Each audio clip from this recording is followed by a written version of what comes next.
Retrieval practice is one of the 6 strategies for effective learning, which means that it has a lot of evidence from cognitive psychology to back its effectiveness. And retrieval practice is all about bringing information to mind. And you can practice retrieval in a lot of different ways. You could take a practice test or a practice quiz, and when you're answering questions, you're having to bring information to mind as long as you've put any sort of course materials or cheat sheets away.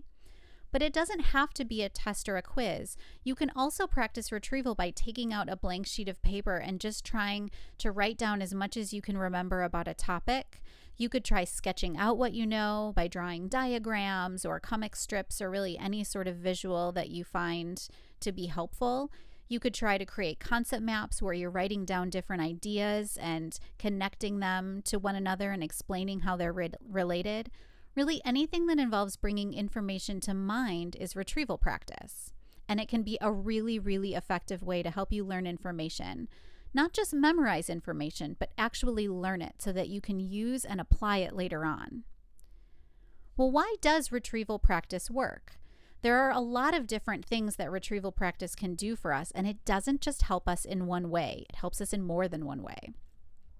And some of these ways might be a little bit more obvious than others. So retrieval practice has some indirect effects on learning. And what that means is that bringing information to mind produces something, and that something else produces learning. So for example, when we practice retrieval, that can give us feedback on what we know and what we don't know, and having that feedback can help us learn. Retrieval practice can also allow us to allocate our study time more efficiently, and it can be motivating. And all of these are indirect effects on learning. But what I think is the coolest thing is that in addition to all of these indirect effects, retrieval practice also has a direct effect on learning, which means that when you bring information to mind, it's literally getting better. You're actually remembering it better and making it so that it's more flexible for you in the future. So bringing information to mind helps you in indirect ways, and it helps you in direct ways. And so really the only downside is that it's really, really difficult.